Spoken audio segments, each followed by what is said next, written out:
बलरामपुर जिला के स्वास्थ्य केंद्र के निरीक्षण करे पर पहुंची स्वास्थ्य विभाग के सचिव मनोज पिंगवा।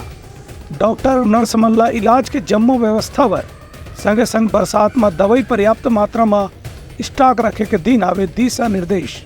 मनेन्द्रगढ़ चिरमिरी भरतपुर के जिला मुख्यालय खड़गवा के अंतर्गत संचालित प्राथमिक स्वास्थ्य केंद्र के निरीक्षण करे पर आज स्वास्थ्य विभाग के सचिव मनोज पिंगवा अचानक अस्पताल पहुंची।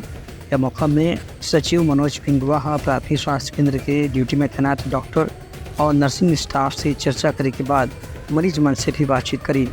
मौके में स्वास्थ्य सचिव मरीज मन से पूछी कि हाँ मतलब इलाज के कोनो समस्या तो नहीं है। डॉक्टर मन से चर्चा करने के बाद वहाँ अस्पताल में जो भी मशीन के जांच के कमी रही से थोड़ा तत्काल दूर करे पर भी स्वास्थ्य सचिव निर्देश जारी करी हैं।